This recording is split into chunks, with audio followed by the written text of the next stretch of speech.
días, amables televidentes. Los saluda José Alberto Tejada Echeverri, presentándoles el programa institucional del Canal 2 informativo Nuestra Gente. Hoy estamos acompañados en un primer momento del doctor Gustavo Muñoz Sinisterra, quien es el presidente del gremio empresarial Grupo Multisectorial. Buenos días, Gustavo. Buenos días, José Alberto, buenos días, Cristian, y buenos días a los televidentes. Y está también con nosotros en este momento Cristian Peñate, periodista jefe. Buenos días, doctor José Alberto, buenos días, doctor Gustavo, buenos días a toda la teleaudiencia en el Valle del Cauca y Cali. Un saludo fraterno para cada uno de ustedes. No olviden que el informativo Nuestra Gente va de lunes a viernes de 7 a 8 de la mañana y nos puede seguir a través de nuestra página web www.canal2.co www.canal2.co. Usted nos puede ver en repetición después de las 12 del mediodía por este canal y después de las 10:30 de la noche. Muy bien.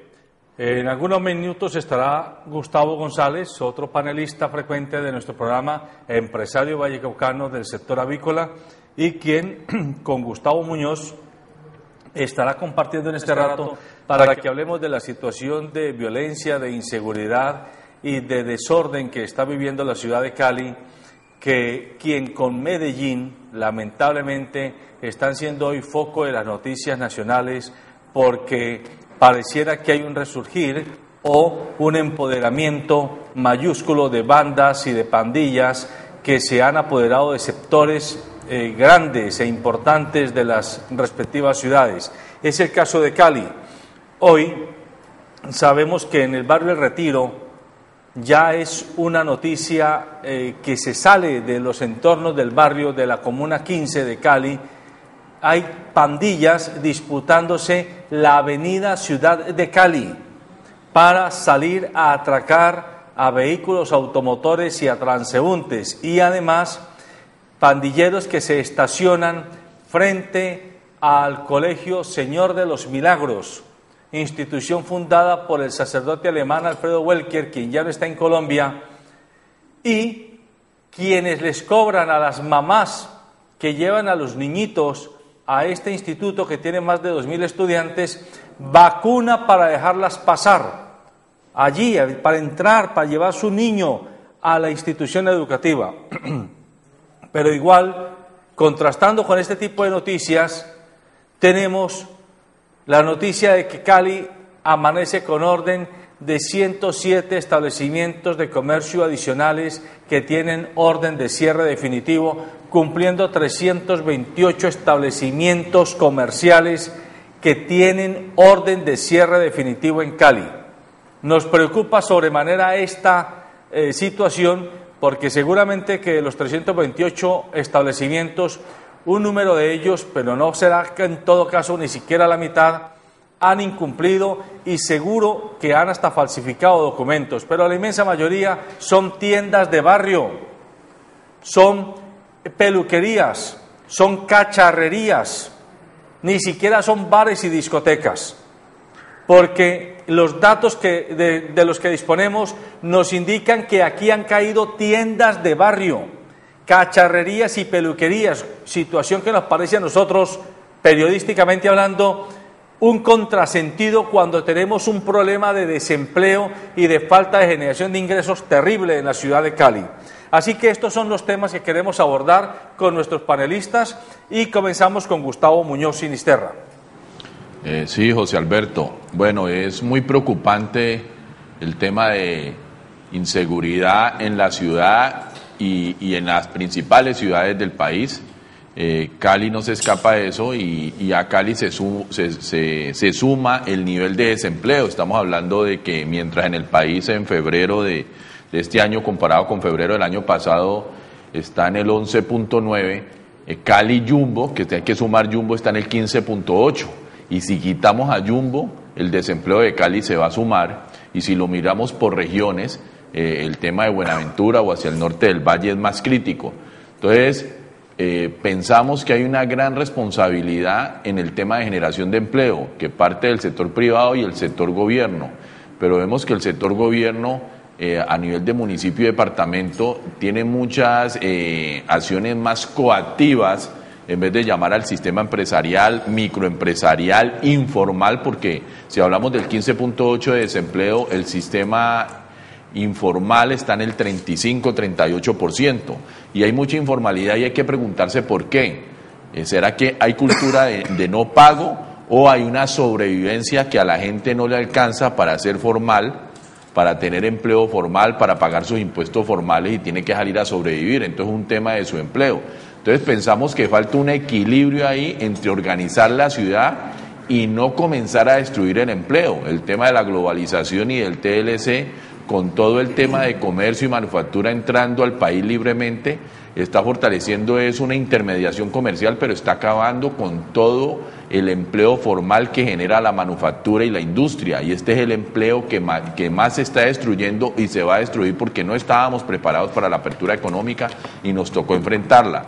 Entonces nos parece que hay un problema estructural de empleo, de educación, de falta de oportunidades de recreación y deporte, donde el gobierno tiene que llamar a los actores importantes y en vez de tener acciones coactivas de comenzar a cerrar establecimientos, de comenzar a prohibir zonas de parqueo, de comenzar a multar, de comenzar a embargar por el pago de no impuestos a los empresarios, hay que llamarlo a mesas de concertación en cómo le ayudamos a que se formalicen, cómo le ayudamos a sostener y a no cerrar establecimientos que destruyen empleo. Cuando un padre cabeza de familia o una madre cabeza de familia no tiene con qué mandar sus hijos al colegio, o no tiene cómo sus hijos mayores de 18 años buscar empleo, pues estos son caldos de cultivos para las bandas criminales que, tomando los ejemplos de las películas de los narcotraficantes, de los Tres Caínes, que se pasan en horarios donde todos los jóvenes de 8 a 10 de la noche son los horarios prime,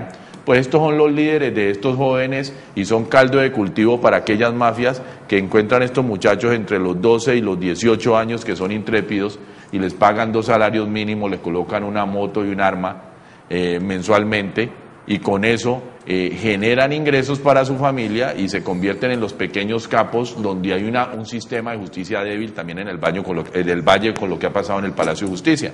Entonces hay un tema estructural en el tema de seguridad que no lo vamos a arreglar con más policías, con más cárceles, con más bloques de búsqueda, invirtiendo demasiado dinero, donde menos de la mitad de ese dinero, si se invirtiera en temas sociales, arreglarían el 80% del problema de inseguridad de las grandes ciudades.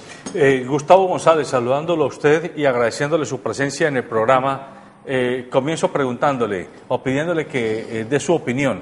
Ya sabe que estamos hablando del tema de inseguridad, de violencia en Cali, que viene exacerbándose.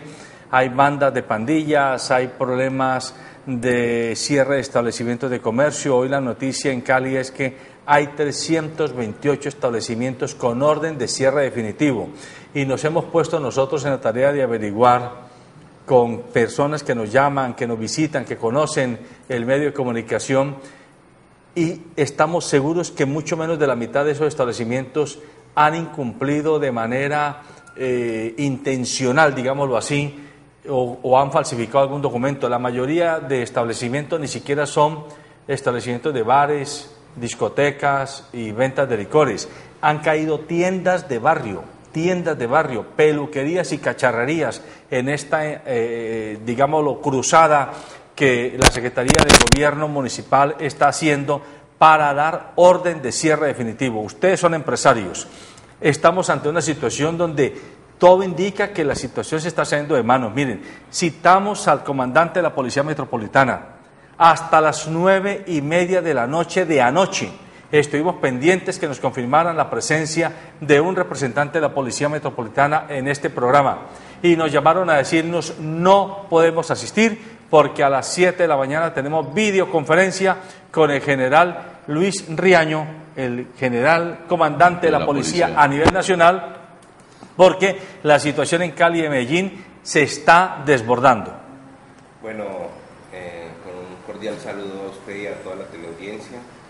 Y pues hay digamos, una unión de dos temas que pues son parte del problema. Nosotros hemos hablado de que el Estado tiene un componente de territorio, de ciudadanos y de instituciones. Lo que quiere decir que el Estado debe asumir los compromisos que dicta la Constitución Nacional. Dentro de esos está el tema del empleo. Y lo que vemos hoy es que hay, de los 22 millones de personas de fuerza de trabajo que hay en Colombia, hay un 9 en completa formalidad con todas las prestaciones de ley. Hay aproximadamente unos 11 millones en la informalidad o en el subempleo.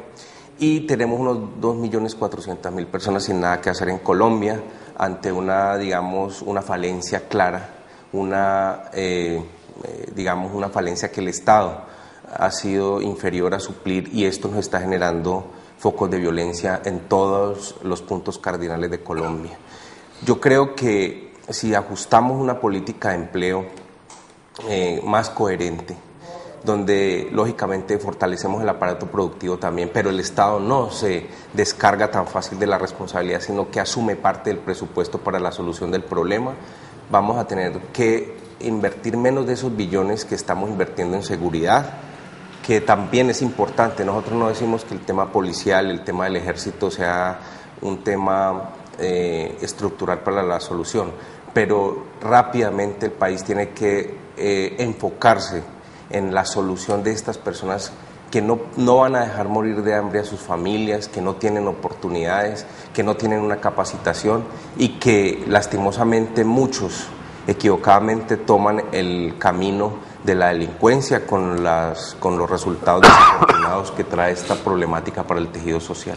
Fíjense que en los principales diarios capitalinos ayer salió una información donde que el presidente Juan Manuel Santos visitará las zonas más críticas en materia de inseguridad del país, comenzando por la misma capital, por Bogotá, siguiendo por... Ayer, por eso, ayer lunes, ayer 1 de abril. Y seguirá hoy con Antioquia, mañana seguirá con el departamento del Valle, con Cali, estará también por el oriente el día jueves. Y las aplicaciones y las sugerencias que está haciendo el presidente de la República es más pie de fuerza. ¿Ustedes creen que realmente más pie de fuerza va a solucionar los problemas de inseguridad en las principales capitales del país, donde hay bastante inseguridad? Mire, hablando lo de Cristian, nosotros ya estamos acostumbrados a ver que cuando hay un problema en una ciudad capital y llega el comandante o llega el ministro, llega el presidente, lo primero que hay es consejo de seguridad o la videoconferencia que decía José Alberto esta mañana, que es como un pequeño consejo de seguridad virtual, pero uno no ve que haya consejos de generación de empleo, consejos para inversión social. Entonces, lo primero que uno ve con el secretario de gobierno, con el comandante de la policía, o con el alcalde o con el gobernador es consejo de seguridad, más 1.000 policías más, bloque de búsqueda, un tema frontal de choque, pero uno no ve que haya consejos con los empresarios o con la MIPYME o con los microempresarios para ver qué pasa con la informalidad, cómo ayudamos a generar más empleo, qué pasa con la oportunidad de educación. ¿Qué pasa con la oportunidad de deporte? Todavía lo vemos, cada vez tenemos deportistas que consiguen triunfos olímpicos, pero vamos a entrevistar a todos esos medallistas olímpicos, a cuánto les han cumplido después de haberlos sacado por televisión, de haberlos dado medallas, condecorados, prometerle casas, carreras y estudios, a cuánto les han cumplido, cuánto se demoran en cumplirles. Entonces se vuelve un canto a la bandera todas esas oportunidades de generarle a los jóvenes oportunidades deportivas, oportunidades de recreación, oportunidades artísticas, y entonces son un foco para la violencia. Yo creo que la minoría que se vuelven las bandas criminales en toda sociedad tienen un caldo de cultivo porque el gobierno y el sector productivo, que ahora está muy castigado, no está trabajando articuladamente para darle esas oportunidades, y el sector productivo que puede subsistir tiene que tratar de subsistir. La tienda que se monta en el barrio y se monta informal es porque no genera, no hay otra oportunidad para su familia y monta la tienda en la casa, o monta la tienda en la esquina, o monta la peluquería en la esquina, y no le alcanza, sino para primero tienen que comer, después los servicios públicos y después mirar a ver si les alcanza para una formalidad. Entonces, así como hay consejos de gobierno, ¿por qué no hay consejos en la ciudad para generar empleo? Vamos a colocar pie de fuerza, pero una vez generemos empleo. Yo sí veo proyectos de batallones de alta montaña, pero no veo proyectos en una región para montar una fábrica, una maquila, para exportar, para generar empleo formal, para crear condiciones de vivienda, condiciones de salud. No vemos esos grandes macroproyectos en la generación de empleo, pero sí vemos cómo el gobierno se gasta 20 y pico de billones al año, que es el mayor presupuesto del Ministerio de Defensa, en inversión de seguridad y hay que subirlo cada vez que se necesite, pero no vemos lo mismo en inversión social. Pero es que además, mire usted, no nos vamos más lejos. El mío se ha mostrado desde hace 10 años como la gran obra urbanística de Cali, como la solución al transporte público de la ciudad. Hoy sabemos que está llena de irregularidades, que se han robado la plata 10 veces entre funcionarios públicos corrompidos y contratistas del Estado corrompidos, tanto los que hacen las obras como los que han contratado las diversas rutas operadoras. Y perdón, doctor José Alberto, y que no ha generado los empleos, las expectativas, no ha llenado las expectativas. Hemos dejado, sacando buses supuestamente todos dañados, viejos, inseguros, hemos sacado más de 2.000 buses de las rutas de Cali sin una solución alterna, compensatoria, para generarle alternativa de ocupación a esos motoristas. El argumento es que la mayoría de esos buses están hoy en los operadores del mío. Eso no es cierto. Aquí hemos hecho por lo menos 5 programas donde hemos podido confirmar que en la ruta del mío está el aviso de la Blanco y Negro, por ejemplo, o el aviso de la Comoepal, pero a la hora de las uvas, los propietarios de los buses no son los que están en las empresas operadoras del mío, porque ellos lo que hacían era pagar una afiliación a Comoepal o a Blanco y Negro, y se quedaron hoy, inclusive muchos de ellos, sin recibir la paga del valor del bus por chatarrización y por el fondo de compensación. Es decir, lo que nosotros estamos sintiendo es una anomia, una parálisis de parte del gobierno municipal y también del gobierno departamental y del gobierno nacional, y todo se está reduciendo a una cantidad de funcionarios con criterio policivo que no tienen más alternativa que darle garrote y sanción a todo el mundo. Sí, desafortunadamente la política equivocada de las últimas décadas, como lo hablábamos hace un momento, ha generado que muchas personas hoy no tengan resuelta la situación de la manutención de sus familias, y esto pues está generando un tema de crimen, porque ante la desesperación muchas personas buscan ese mal camino y terminan mal. Entonces es un círculo vicioso. Lo que usted toca del tema del masivo puntualmente, pues sí, digamos que en pro de la movilidad de Cali se han hecho unos esfuerzos importantes por modernizar el aparato del transporte. Esto ha tenido unos procesos muy críticos, una implementación difícil, y pues lo vemos con esas consecuencias, digamos una mala negociación con los propietarios que están teniendo unos problemas digamos de ingresos que no han sido bien negociados, y esto ha generado pues unas discordias a nivel del transporte. Esperemos, por el bien de la ciudad de Santiago de Cali, que este proceso del integrado, del masivo, en unos 5 o 10 años esté funcionando plenamente bien, porque si este proceso apenas lo estuviéramos empezando hoy sería lastimoso. Ya llevamos unos años, hay muchos errores, pero confío en que para la movilidad de Cali, por el bien de la ciudad, este sistema de transporte esté vigoroso en unos años, y eso nos generaría mejor calidad de vida de los caleños. Yo, José Alberto, con ese ejemplo del mío, tomándolo como ejemplo, yo creo que el gobierno municipal y los funcionarios tienen que mirar siempre el impacto social. Aquí no es hacer cumplir la ley porque así es la ley y se dieron los tiempos y hay que hacerlo. Ellos tienen que medir el impacto de sus acciones.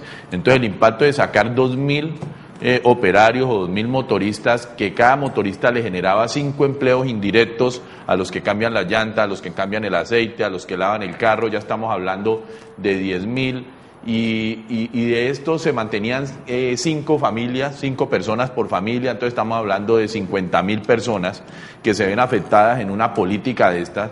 Y a pesar de que se hayan cumplido los tiempos, los funcionarios públicos no pueden llegar a implementar políticas porque así lo dice la ley, o porque se acabaron los tiempos, o porque esto hay que organizarlo en su afán de organizar una ciudad sin medir el impacto social. No es gratis que el alcalde de Cali y sus funcionarios tengan un nivel de popularidad bajo a nivel nacional, sabiendo que el alcalde y sus secretarios por hojas de vida y por perfiles tienen un buen perfil. y pueden tener intenciones buenas, pero no están midiendo el impacto social de sus políticas por querer organizar la ciudad a un ritmo acelerado sin medir el impacto social. Los servidores públicos se tienen que acordar qué es ser un servidor público, que debe primar el bien general sobre el particular, que hay unos temas constitucionales, que debe haber un beneficio para el tema social y no pueden haber políticas policivas que agranden el problema. No podemos tener una ciudad limpia y organizada con menos tráfico, pero con un nivel de desempleo e insatisfacción mayor. Entonces creo que ahí ha habido una equivocación y por eso no es gratis el nivel de popularidad que a veces reclaman, por lo menos a nivel municipal, los diferentes funcionarios. El por qué si estamos trabajando y tratando de organizar, la gente no nos apoya en el nivel de popularidad, pero miremos los efectos de esas políticas a pesar de que haya intenciones de organizar la ciudad, organizar el transporte, organizar los parqueaderos. Gustavo, permítame, este canal se ha ido aquí a Pampalinda. Y la queja de los habitantes de Pampalinda, del Lido, ¿sí?, es: aquí nos cierran las calles, nos las dejan cerradas, nos las abren 15 días y vuelven y nos las cierran. ¿Cuánta mortandad de establecimientos de comercio sobre la sola Quinta ha habido, por lo menos desde hace 3 años? Desde el gobierno anterior, y vino este gobierno, abrió unos días y volvió y cerró. No se puede pasar más allá de la Santiago de Cali. Y por un pedacito, por una línea del carril. El ejemplo de Granada. Más de 5 meses. Más de 5 meses. El ejemplo de Granada. Y ahora están cerrando la autopista suroriental. Claro. La zona de Belalcázar está cerrada hace años, por favor. El ejemplo de Granada, 100 restaurantes que se cerraron casi en 2 años. Y cogemos y hacemos medidas coactivas de no dejar parquear. Entonces, a los poquitos que sobreviven, también los presionamos y les afectamos el negocio. Entonces, el llamado a esos funcionarios públicos que midamos el impacto social. Si no motivamos la generación de empleo a los pequeños empresarios, que son los que generan la oportunidad de empleo, porque el gobierno en el gasto ya no puede crecer más, el gobierno es un pésimo ejecutor, el gobierno tiene las políticas, tiene los dineros, pero es un pésimo ejecutor. Entonces, ¿qué tiene que hacer? Articularse con el sector privado o el sector productivo para que se genere el tema de empleo y brindarle las condiciones. Mientras no haya oportunidad de empleo, oportunidad de educación, oportunidad de recreación, no va a haber policía ni ejército que pueda solucionar el problema de inseguridad, porque no hay necesidades básicas satisfechas. Ahora, doctor Gustavo, ¿qué están haciendo los gremios en este sentido? ¿Qué hace la ANDI? ¿Qué hace la Cámara de Comercio? ¿Qué hace FENALCO? ¿Qué hacen esta serie de agremiaciones para fomentar el empleo, para ayudar a los microempresarios, para ayudar a las pymes y MIPYMES? ¿Qué está haciendo en estos momentos, doctor Gustavo, que realmente esto es crítico? Porque yo no me quiero salir del tema, pero yo voy a colocar un ejemplo.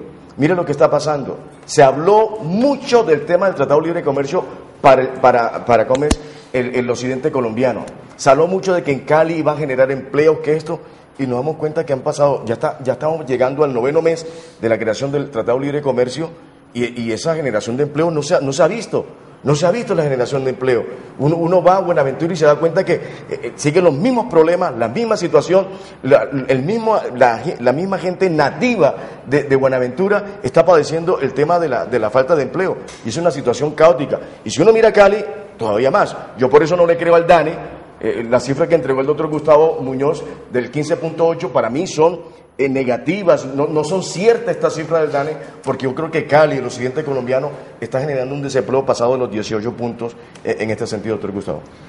Bueno, el tema de la generación de empleo, lastimosamente por Constitución Nacional, es un tema macroeconómico que solo es del resorte del presidente de la República, las políticas que generen contra el desempleo. Por ello, digamos que podría, entre comillas, lavarse las manos los mandatarios locales, porque la Constitución no los obliga a generar políticas contra el desempleo como tales, a invertir parte de su presupuesto a generar un rubro contra el desempleo como tal, porque es una, repito, política macroeconómica.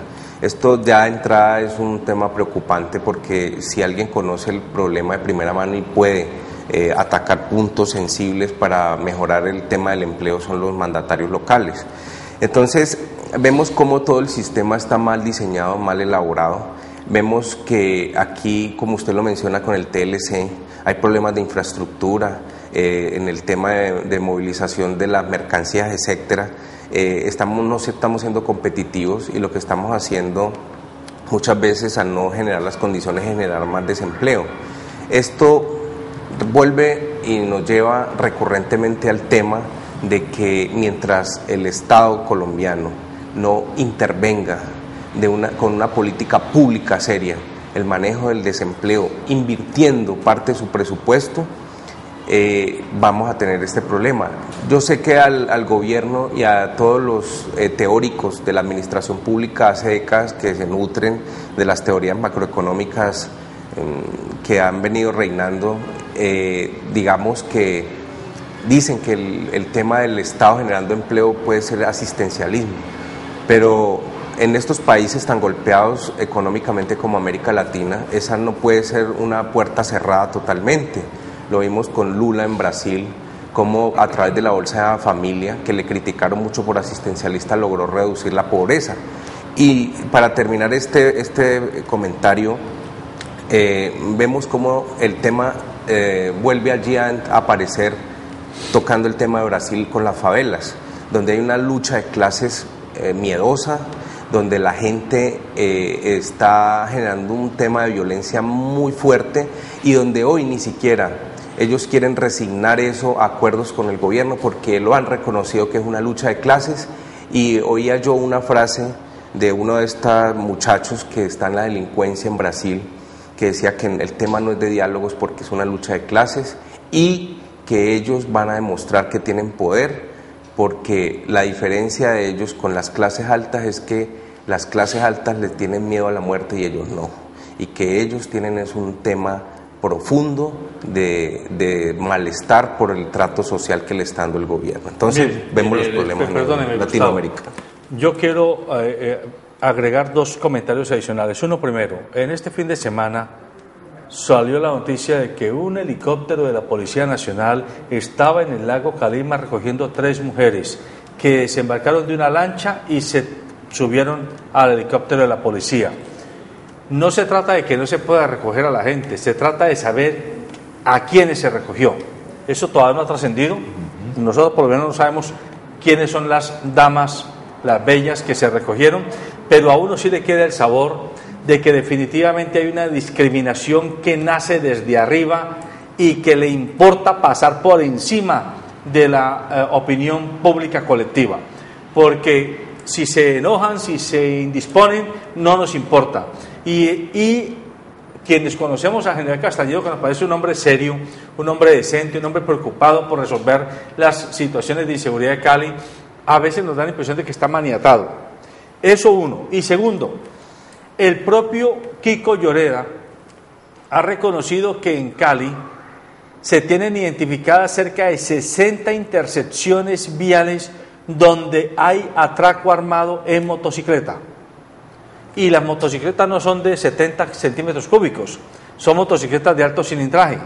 Yo me pregunto, ¿un atracador o 2 atracadores que están en esas motos son gente pobre, gente que está atracando porque tiene hambre, gente que está atracando porque no tiene nada más que hacer? ¿O será que también nos estamos con el discurso de que lo que pasa es que todos los que roban por hambre, estamos dejando que un grupo, una gavilla de delincuentes organizados con plata de por medio se apoderen de la ciudad? Porque lo que dije al principio, en el barrio El Retiro, en la avenida Ciudad de Cali con carrera 39, en esa intersección, es que todo el mundo lo sabe, hay grupos de pandillas que se disputan a qué carro van a atracar y no atacan a pie, atacan con motos también. Lo que pasa es que estas organizaciones, que son pequeñas pero con plata, tienen un caldo de cultivo en quién le coloca el muchacho de estrato bajo, pues no tiene para la moto, ni tiene para el arma, pero hay una organización detrás que le coloca la moto, que le coloca el arma, que lo entrena y todo eso, porque tiene caldo de cultivo ahí, porque hay gente desempleada, desocupada, donde hay padres de familia que no pueden controlar a sus muchachos porque no tienen ni qué darles de comer y se van para las esquinas y son el caldo de cultivo de estas organizaciones. Entonces estas organizaciones encuentran una oportunidad Creo que muchos hemos escuchado los testimonios de pandilleros de Colombia y de otras partes donde dicen que si ellos hubieran tenido oportunidad, les hubiera querido salirse de ese mundo. Gente que ha querido ser cantante, que ha querido ser deportista, pero que no ha encontrado oportunidades y se ha tenido que refugiar ahí. Lo hemos visto también con los testimonios de los guerrilleros, de los paramilitares, pero que no ven otra oportunidad ahí. Entonces creo que hay una descomposición social tremenda y que por más de lo que coloquemos policía y lo que decía Kiko Lloreda, sí, tenemos interceptados, ¿y por qué no hay fuerza policial ahí en esas intercesiones? Permanentemente, las 24 horas. La policía que tiene tantos recursos a nivel de policía también, ¿por qué no hace esos frentes ahí? Entonces, hay un problema ahí tremendo de control, un tema de poder, porque estas bandas que están detrás también tienen mucho dinero y tienen mucha articulación y tienen mucho poder para enfrentar el tema policíaco. El tema de los gremios que decía Cristian es que los gremios tienen que reaccionar porque los gremios se acostumbraron a representar a las grandes empresas y a las medianas empresas y resulta que la mayoría de las empresas son micro, son el 84% de la población del 1.200.000 empresas que hay en Colombia. Y esas micro no se sienten representadas en los gremios tradicionales y no hay encadenamientos productivos que así lo dicten las políticas del Ministerio de Comercio, el programa de transformación productiva. El tema de encadenamiento productivo es que una empresa grande se vuelve como el jalonador de las empresas medianas y pequeñas. Entonces, en los TLC y en los acuerdos de libre comercio, muchas empresas grandes les está yendo bien, porque tuvieron sus representantes en el cuarto al lado, porque supieron negociar, porque saben qué producir y qué no, qué maquilar y qué no, y han elevado su facturación y sus exportaciones. Pero es que las empresas grandes son el 1% en Colombia, que generan el 60% de los ingresos en Colombia, sí, pero ¿qué pasa con el 99% del resto de las empresas que genera entre el 70 y el 80% del empleo? Entonces, como no hay, ese encadenamiento productivo no está funcionando y lo dicen los mismos líderes del gobierno. Escuchaba una conferencia de la exministra Marta Lucía Ramírez, que me parece que tiene muy claro el concepto que ha pasado con los TLC y cómo los pequeños empresarios no han incorporado a esas cadenas de valor para saber qué vendo, qué no vendo. Si yo produzco 10 productos, entonces no puedo exportar. Pero si yo se los vendo al que acumula, al que consolida, al que sí puede exportar. Y en los grandes países ese ha sido el éxito, y en los países asiáticos el éxito de las MIPYMES, por lo menos coreanas, fue porque el gobierno se metió a ayudar a esas MIPYMES y se volvieron multinacionales que ahora vienen a países como los nuestros, como grandes multinacionales, pero que si uno ve la historia 20 años atrás eran MIPYMES, y el gobierno ayudó a que se fortalecieran, a que transformaran su operación y a que fueran competitivas, primero internamente y después salieran a competir al mercado internacional, pero con el respaldo y con el dinero que hay en el gobierno. Entonces hay un problema por lo que yo decía, de ejecución, y los gremios son responsables de eso porque no se han ocupado de esa gran población minorista del sector empresarial. Muy bien, vamos a ver la siguiente nota de un empresario realmente dando a conocer el tema de inseguridad que se vive en la capital del departamento del Valle. Veamos la nota. La inseguridad que vivimos en Cali es bastante preocupante. Cada vez más vemos cómo esta situación se agrava más, y yo pienso que ese flagelo hay que atacarlo de una vez. Si no comenzamos va a ser muy tarde. Si ustedes pueden ver retrospectivamente, hay problemas en las familias que vemos que el papá golpea a su mamá, esos niños son golpeados también por su papá que llega borracho o llega esta persona drogada. Entonces, ¿qué es lo que estamos viendo? Frutos de hogares totalmente destruidos, y ese fruto lo va a ver la cosecha cuando ese niño tiene ya 17 o 18 años, va a ser una persona totalmente resentida contra la sociedad, contra su papá, y eso es lo que estamos viendo. Realmente esto es un flagelo que hay que comenzar a atacar ya. Y aquí es donde le pedimos a la comunidad vallecaucana, tanto a la Iglesia Católica como a los grupos cristianos, que comiencen a trabajar primero en la parte espiritual, porque es muy importante que cuando se pierde el temor a Dios, pues ocurren todas estas cosas. Entonces hay que trabajar en ese sentido de la parte espiritual con los hogares, donde hay un hogar que tenga temor a Dios, pero eso debe ir acompañado de unos planes sociales, donde la familia tiene que garantizarles unos ingresos para que esa familia con un temor a Dios pues pueda poder también trabajar y poder tener realmente un ingreso, y esto es lo que va a realmente cambiar la sociedad. Hablábamos hace un momento de que se cierran las avenidas, se cierran las intersecciones, se perjudica entonces los establecimientos de comercio, pero hay también otros fenómenos. Por ejemplo, Cali está llena de maleza, por donde uno anda está creciendo la maleza en todos los separadores viales, en los parques públicos. Esto es una manera de generar ingresos para la población, que el Estado contrate a través del DACMA, a través de la alcaldía, para que vayan y hagan poda y demás, pero al mismo tiempo no hacerlo es propiciarle espacios donde los atracadores se aposentan para hacer de las suyas. Guaridas. Exactamente, o sea, hay desadministración no hay una política coherente de seguridad con una estrategia de prevención y con una estrategia de reacción. Sí, lo que usted menciona, en la ciudad puede haber muchas tareas, muchos oficios donde la administración pública puede irrigar de oportunidades a la comunidad. Eso es muy importante. Yo pues soy enfático en ello porque me parece que es una de las estrategias que debe asumir el gobierno nacional para el mejoramiento de la seguridad, el llenar de oportunidades en la medida de sus posibilidades. Pero esto, pues, como lo hemos anotado, ha estado restringido por pues las políticas sobre ello que se vienen implementando. Entonces, yo creo que siempre que tocamos el tema de seguridad nos encontramos transversalmente con la falta de oportunidades y se vuelve un tema, es casi un círculo vicioso, el que la gente se queja de la desigualdad. Recordemos, y en estos conversatorios muchas veces hemos hablado de la desigualdad imperante que hay en Colombia, uno de los países más desiguales del hemisferio. Entonces ahí vemos los resultados y hemos estado generando unas políticas de seguridad que han arrojado unos resultados, pero lo único que genera la sostenibilidad de una paz social es la generación de oportunidades. Yo haría un llamado a los jóvenes que dentro de estos segmentos de violencia y todo eso también hay jóvenes líderes en los barrios, en las comunidades que quieren trabajar y quieren hacer y están buscando oportunidades.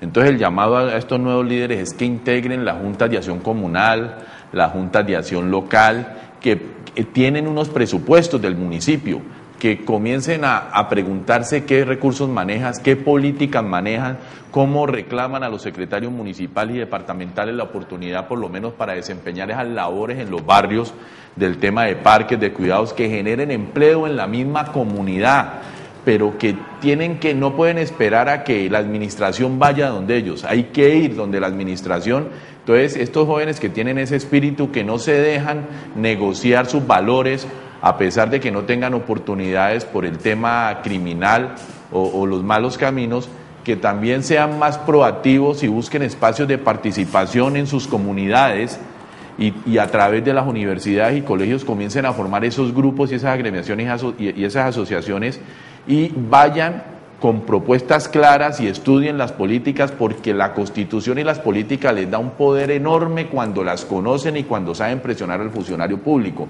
pero cuando hay desconocimiento, ignorancia de la política pública, de los derechos y los deberes, pues las cosas siguen pasando y no nos podemos ya quedar lamentándonos y quejándonos de que la administración no llega. Tenemos que ser más proactivos y llegar a la administración.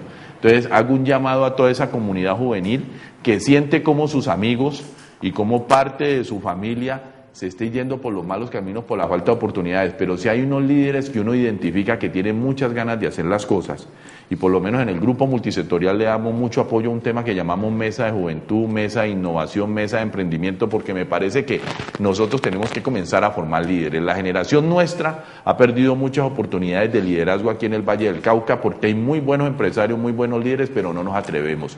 Nos da miedo atrevernos. Y por eso hay un problema, que hay un vacío de liderazgo en el Valle del Cauca, que no lo hemos sabido ocupar esta generación.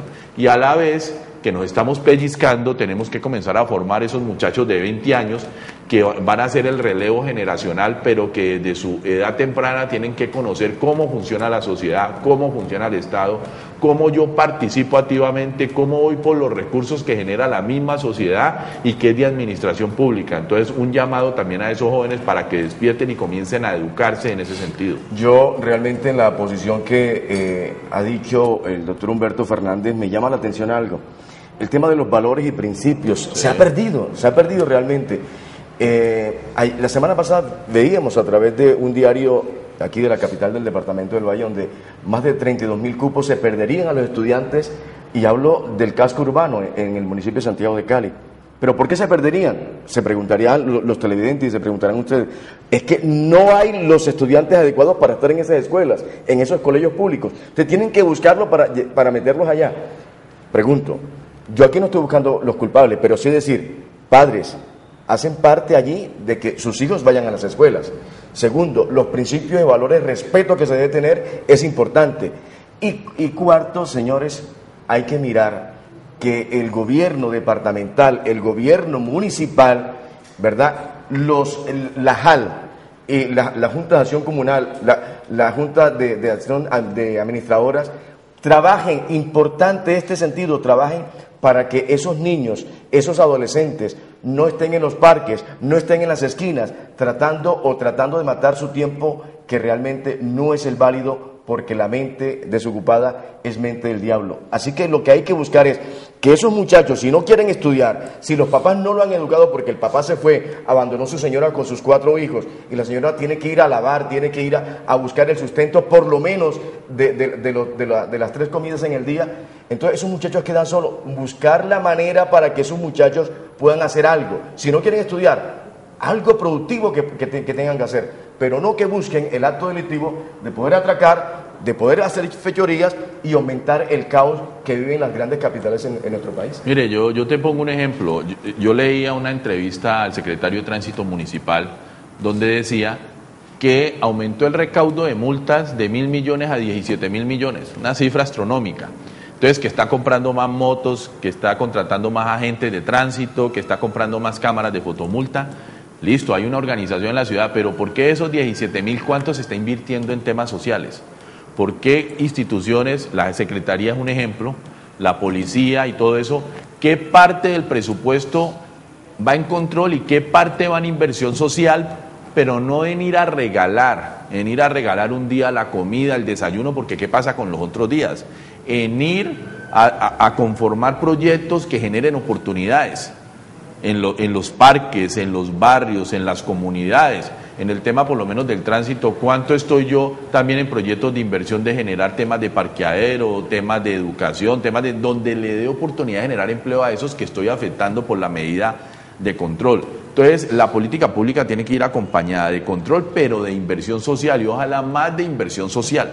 Que ese es el problema que tenemos aquí, creo que en Colombia y en estos países de Sudamérica, cuando nos comparamos con los países desarrollados. Es el tema de la pobreza, del desempleo, del hambre, de la insatisfacción de las luchas de clase. Entonces, falta más inversión social, no solo el tema de control. Doctor Gustavo y televidentes, miren lo que realmente pasa con una persona que se le pregunta en la calle. A mí me ha tocado, yo he estado con ellos y me he sentado con ellos, me he sentado en el bordillo, les he dado pan, les he dado para una gaseosa, un vaso con leche, y me dice, yo le pregunto, ¿por qué estás así? ¿Qué estás haciendo? Y la verdad me dice, primero, mis papás pelearon, se fue mi papá y me abandonó a mi mamá. A mí me tocó estar con mis hermanitos y me encontré con los amigos de la calle y me dieron droga, y por eso yo estoy aquí. Una descomposición social, y uno empieza a hacer por lo menos una tarea de buscar 5, 7, 10 muchachos y le pregunta, es lo mismo lo que está ocurriendo. El escape que tienen es la droga, y la droga lo lleva a delinquir, y ese es el problema de descomposición social que hay en nuestra ciudad, y es un problema bastante grave. Hay un televidente que quiere opinar sobre el tema. Buenos días, televidente, su nombre y de qué parte de la ciudad nos llama. Sí, buenos días, hablas con Freddy de aquí del barrio Los Andes. Don Freddy, coméntenos. Sobre lo de la cuestión de las multas, fotomultas y el problema que tenemos en la Secretaría de Tránsito, hay un problema. Yo tengo un carro particular y hoy en día no se puede andar ni con 2 ni 3 personas porque ya es transporte informal. Tenemos un problema que a mí me pararon, que yo tuve la cuestión de decirles, llevo a tales vecinos y me dijeron no, estás pirateando, es un transporte informal y me colocaron la multa, sin yo ser pirata, ni el transporte informal, ni nada. Tenemos un súper problema y el colmo, el descaro que en la Secretaría de Tránsito de Salomia, si ustedes han andado por esos lados, está lleno de huecos. Debe darle en realidad pena con la cantidad de huecos que hay al frente del tránsito. Y lo otro es la cuestión de huecos que hay por el barrio Mojica, que venía yo en el carro, tuve que parar y en el momento en que paré para evadir los huecos me robaron. Ay, Dios. Entonces una inseguridad totalmente que viene desde casa.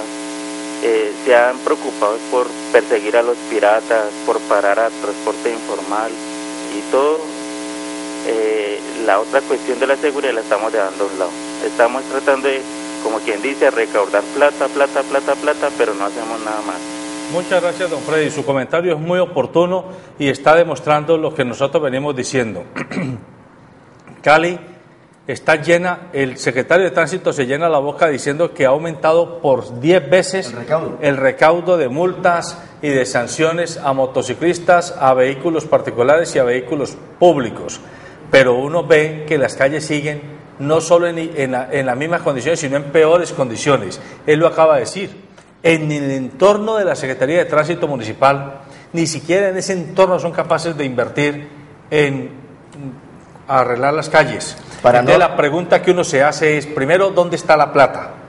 Y segundo, ¿hasta dónde nosotros como ciudadanos estamos obligados a pagar? A mí no me da pena decir que a mí en este año me han metido 2 fotomultas y yo no tengo conciencia de haberme pasado o en rojo o pasado la cebra o qué sé yo, pero yo estoy obligado a ir a pagar. Pero a mí nadie se siente obligado conmigo a respetar la calle en la que yo vivo.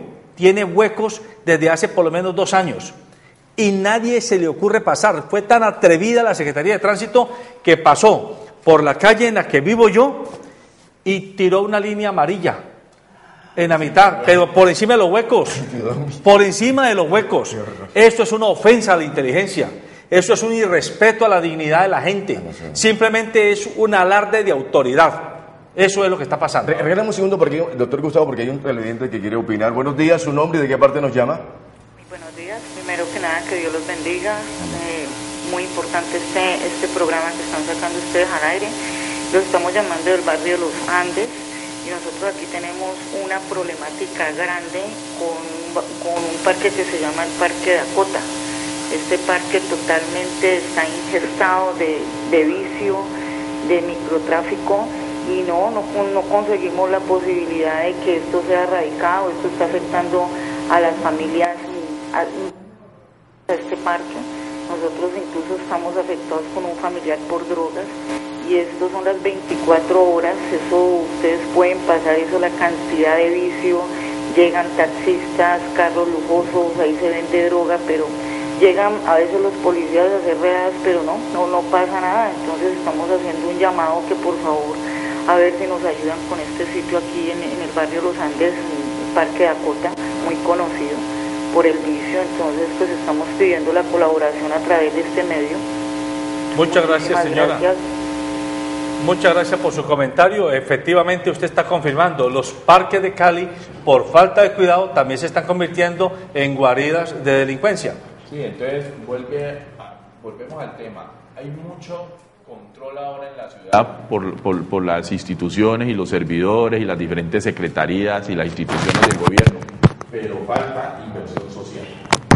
Falta inversión social y eso lo tiene que comenzar a exigir la comunidad y exigírsele los gremios al gobierno. En el otro tema del ciudadano, que lo pararon y que le dijeron que era un transporte pirata porque llevaba 2 o 3 vecinos, la ciudadanía tiene que comenzar a conocer cuáles son sus derechos y deberes. Y cuando uno conoce este tema, sabe que a uno se le tiene que comprobar primero el delito o la culpabilidad para poder que lo multen o le impongan una sanción. Y si yo no soy culpable, yo le digo al señor guarda de tránsito: señor, no acepto la multa, no le firmo nada, y tengo que buscar el procedimiento y me tengo que defender. A la gente le da pereza defenderse por lo traumático que es el proceso, pero por eso siguen abusando. Cuando la gente va y se gasta su tiempo y defiende sus derechos, hasta la misma institución se siente impedida porque eso lo puede generar una multa gravísima. Entonces la gente tiene que mirar, ahora con el acceso a internet o con los hijos, si uno no tiene acceso a internet, es muy fácil leer los primeros capítulos de la Constitución donde los ciudadanos tienen muchos derechos y no pueden ser violados por las autoridades mientras no se le compruebe su culpabilidad. Entonces también hay que empezar por ahí y no dejar que ciertas instituciones o ciertos funcionarios o ciertos actores abusen de su poder y comiencen a imponer sanciones y a meter miedo al tema de los ciudadanos, porque tenemos un Estado para que nos sirva a los ciudadanos y nos garantice ciertos derechos de seguridad y de garantías, porque nosotros pagamos por eso. Acuérdense que el Estado vive de los impuestos y de los aportes que hacemos nosotros. Bueno, tenemos otra llamada un televidente que quiere opinar. Su nombre, buenos días, su nombre y de qué parte nos llama de la ciudad. Buenos días, mi nombre es Nancy. Yo quería opinar acerca del estudio. El problema que tenemos es que tenemos jóvenes de que terminan el bachiller, pues uno no tiene la capacidad para meterlos a una universidad y llegan y se matriculan que en el SENA y nunca quedan en el SENA. Tengo una niña de 23 años que varias veces se ha matriculado en el SENA y no sé qué pasa.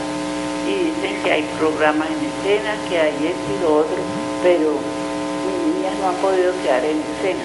Entonces yo quería saber qué se hace, con quién hay que hablar para que una niña tenga una capacidad, porque con el estudio que tiene no es para que trabaje, ¿sí? Entonces a ver si nos hacían el favor y nos ayudaban en eso. Gracias, doña Nancy, muy amable por su llamada. Gusto. Vamos a averiguar en el SENA y vamos a invitar a funcionarios del SENA que vengan acá a este programa en los próximos días para que tengan la oportunidad los televidentes y preguntarles directamente a los funcionarios qué hay que hacer para que lo que es un anuncio se convierta en una realidad. Pero fíjense que es tan interesante lo que dice doña Nancy, señor director, que ella dice que termina su niña el bachillerato y no tiene oportunidad donde estudiar. Ha tratado de entrar al SENA y no le permite, no ha calificado. Y así pasa en la universidad y así pasa en otras instituciones y quedan allí.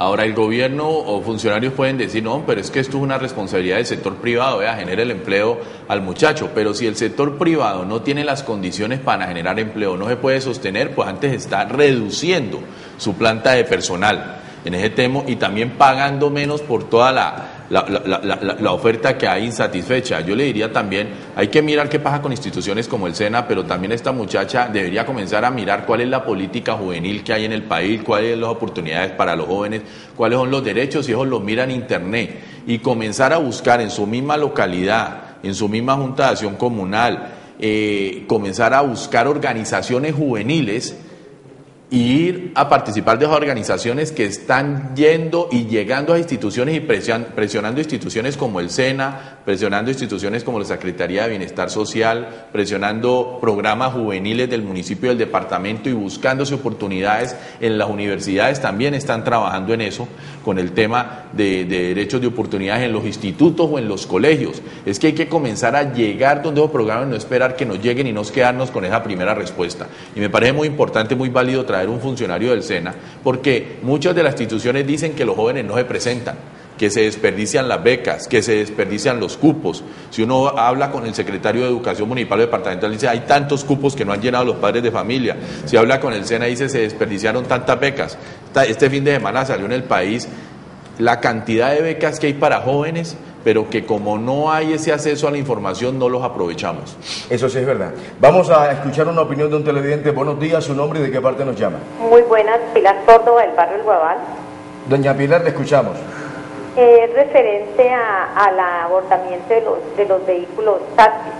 Resulta que el transporte mío es malísimo, malo para llegar uno al centro. Se demora 1 hora uno haciendo transbordo para llegar al centro. Entonces, ¿qué hacemos nosotros? Nos reunimos siempre en horas de la mañana, 4, 5, 6 personas, varias personas, abordamos un vehículo taxi y muchas veces los guardas paran los taxistas diciendo que están trabajando, ¿cómo es que se llama eso? cobrando por pasajero, entre que nosotros nos reunimos y pagamos en la carrera. ¿Qué se puede hacer ahí uno como persona que está necesitando utilizando ese vehículo? Claro, gracias doña Pilar. Y su pregunta es muy pertinente. Aquí repetimos lo que dijo Gustavo Muñoz. Nadie puede a usted inculparlo sin demostrarle su culpabilidad. Si nos hemos juntado 4 ciudadanos libérrimamente, porque nos da la gana, mejor dicho, y paramos un taxi, si demostramos que vamos todos al CAM, nadie puede decir que había transporte colectivo disfrazado. Y nadie puede decir que estaba cometiendo infracción, el taxista o nosotros. Así que es saberse defender también, porque, repito, todo indica que en la Secretaría de Tránsito y lamentablemente en algunas otras dependencias de la Alcaldía de Cali ha corrido el estilo de un cierto autoritarismo y de una cierta grandilocuencia y un cierto enseñoreamiento de ciertas personas que se creen más allá del bien y del mal, comenzando por el secretario de Tránsito del municipio de Cali. Fíjense que de esta manera hay personas que pasan de 40 años y me han dicho, porque yo les he preguntado, ¿y ustedes por qué están haciendo eso? Vean, mi carrito lo compré cuando yo estaba trabajando en X banco. Me sacaron porque, una serie de circunstancias. Y yo tenía mi carrito y no tengo otra cosa que hacer. He mandado una hoja de vida y no he mandado un empleo y me ha tocado estar así para el sustento de mis hijos. Con mi carrito haciendo unos viajecitos y se sostiene con eso en ese sentido. ¿Qué puede hacer ese señor pasado los 40 años? ¿Dónde puede trabajar? Tiene que utilizar ese... Ahora, yo no lo estoy apoyando. No, sí, el tema, varios temas allí. Ese tema del debido proceso en el tema de las infracciones de tránsito es un derecho fundamental, constitucional, el debido proceso, ¿no? Entonces hay que ser muy celoso con la guarda de los derechos y hay que agotar las instancias y por ningún motivo puedes permitir que el debido proceso esté ausente cuando se trate de estas infracciones. El tema pues de la piratería es un tema pues que hace parte de las misiones que tiene el tránsito como tal, de no promover la informalidad sino los que están formalmente constituidos, pero como usted lo toca, Cristian, es un tema social. Ahí pues hay una línea muy delgada entre la supervivencia y la infracción, pero el tema según la ley sí promueve que la gente se formalice para poder ejecutar estas actividades. El tema de los huecos en la ciudad y el deterioro de la carpeta asfáltica y de las vías en general es un tema recurrente en todas las ciudades, inclusive la capital de la República. Cali tiene un gran deterioro en las vías. La solución del problema es una solución que bordea casi los 500.000 millones de pesos, una cifra astronómica para lo que es el presupuesto de la ciudad. Entonces lo que se vuelve también allí es un problema endémico que hizo Peñalosa, le dio prioridad en su mandato, que fue aplaudido, de seleccionar las vías más importantes de la ciudad y por lo menos tenerlas saludables, tenerlas bien e ir digamos haciéndolo en el resto de la ciudad. Aquí en Cali vemos también cómo están digamos copiando un poco ese modelo de tener una autopista, por ejemplo, en unas buenas condiciones y luego ir también abordando el resto de la ciudad. Para el tema de movilidad es muy importante que sigamos pensando, como yo lo propuse en su momento, en crear en Cali la Secretaría de Movilidad, dejar un poco atrás ya el tema de la Secretaría de Tránsito como tal, y en la Secretaría de Movilidad crear la Subsecretaría de Tránsito y la Subsecretaría de Infraestructura Vial, para que la movilidad sea regida solamente por una persona, porque muchas veces al secretario de Tránsito lo abordan pidiéndole que hay unos huecos en la ciudad, que la movilidad se fractura allí y él no tiene la disponibilidad sobre eso, sino que tienen que ir al secretario de Infraestructura Vial del municipio. Entonces la movilidad no está regida por una sola persona y eso sería importante futuro. Pero Gustavo, tú que conoces bastante el tema de tránsito y movilidad y sé que eres cercano a los gremios de los taxistas, por lo menos en el caso que decía la señora, que se juntan 4 personas y toman un taxi para ir al centro, me parece que el gremio de los taxistas debe conocer y educar a sus taxistas para que no permitan los abusos de un guardia de tránsito que lo vaya a parar y a multar porque está haciendo transporte colectivo. Creo que debe haber mucha educación a través de los gremios, incentivar al taxista que conozca a través de su gremio cómo defenderse y no dejar abusarse del poder público. Hay que respetar las leyes, hay que respetar las conductas, pero si yo estoy dentro de la ley y tengo unos derechos, ¿cómo saber defenderme de eso? Y como ciudadano también, yo tengo derecho a que si yo no tengo unas condiciones, tengo que buscar alternativas y puedo también denunciar eso. Y puedo denunciar eso. Aquí en Colombia hay muchos medios de denunciar. La gente dice que salió una noticia que también aquí denunciar es un proceso traumático, pero tenemos que educarnos desde los colegios, desde las juntas de acción comunal, desde nuestros gremios de amigos, desde nuestros familiares, es cómo defendernos cuando hay derechos vulnerados o cuando yo busco alternativas porque me tengo que movilizar, pero el gobierno en vez de venir, como no tiene la solución, viene y me agrede con una multa o con una amenaza de que no lo puedo hacer. Entonces, hace falta mucha educación ahí. Entonces, el llamado a que conozcamos y nos sepamos defender. Cuando un policía o un guarda, yo le salgo con algo de que usted no tiene por qué imponerme esa multa, o yo no me voy a dejar multar, o usted no tiene derecho a hacer esto, ellos mismos se calman y dicen aquí, o uno toma el dato, deme su nombre, deme su registro y yo mañana salgo a colocar una denuncia, una demanda, una tutela, como ella mismo va a asesorar, y voy a demandar a la institución y al funcionario porque me está vulnerando mis derechos y me siento vulnerado. Eso es un tema que tenemos que comenzar en el nivel educativo, a comenzar a defendernos porque también abusan de la ignorancia nuestra en ese tema. Lamentablemente el tiempo se nos ha acabado, pero solamente dejar una reflexión. Los gremios empresariales y también nosotros, los medios de comunicación, debemos comenzar a crear las oficinas o ventanillas de denuncias, quejas y reclamos de la comunidad, porque somos cadenas de transmisión entre la ciudadanía y las autoridades locales. Este canal está pensando seriamente en crear su oficina de denuncias, quejas y reclamos para que usted, amable televidente, se pueda acercar y documentándonos su caso, nosotros nos comprometemos a llevarlos y a hacerle seguimiento ante las autoridades municipales y departamentales. Y lo mismo proponemos que lo haga el gremio Grupo Multisectorial, porque es la manera como le ponemos gente al baile, le metemos gente al baile de la autoridad municipal. Ya en México, comunidades enteras, en algunas regiones cansadas de la inoperancia de la seguridad estatal, han creado policía comunitaria que sin un solo revólver, sin una sola bayoneta, están comenzando a generar autoridad cívica en sus entornos comunitarios. Así que sí se puede si queremos. Buenos días.